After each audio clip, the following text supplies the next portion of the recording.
Viens voir, l'apprenti. Paclair et la sorcière noire jouent à la potion surprise. Ah oui, on ne sait pas ce qui va sortir du chaudron, c'est ça? Mais c'est difficile d'avoir 2,7 écailles de lézard ou 7,03 poils de chauve-souris. Et aussi d'avoir 3,25 pépites de perlimpinpin ou 6,84 larmes de fée. Ce n'est pas facile à mesurer. Ah, il faut trouver l'entier le plus proche de ces nombres. Oui, dans son jeu, Paclair a 3 écailles de lézard. Et la sorcière noire a la carte 2.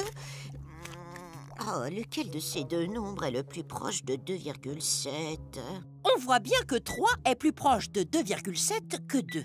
Car il est à 3 dixièmes, alors que 2 est à 7 dixièmes. Donc, l'arrondi de 2,7 est 3.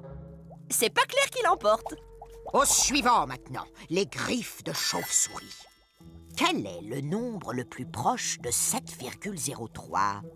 7,03 est-il plus proche de 6 ou de 8? Avec le 6, on est à plus de 1.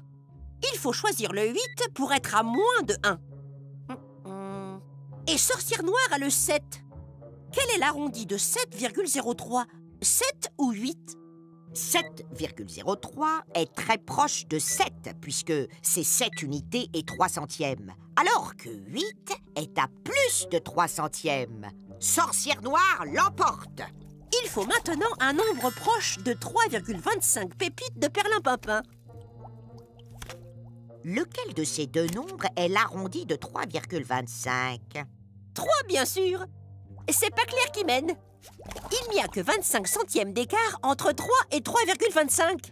Alors que pour aller de 3,25 à 4, il faut ajouter 5 centièmes pour atteindre 3,30, puis 70 centièmes pour aller à 4. Il faut ajouter au total 75 centièmes. C'est beaucoup plus. Et maintenant, les larmes de fée. Quel est l'entier le plus proche de 6,84? Paclair a encore gagné. 6,84 est plus proche de 7 que 6. Et s'il avait fallu 6,5 larmes de fée, lequel aurait été le plus proche? 6 ou 7? 6,5 est exactement au milieu, l'apprenti. Mais par convention, l'arrondi de 6,5, c'est 7. Oh, mais attention! C'est pas un demi-dragon, ça!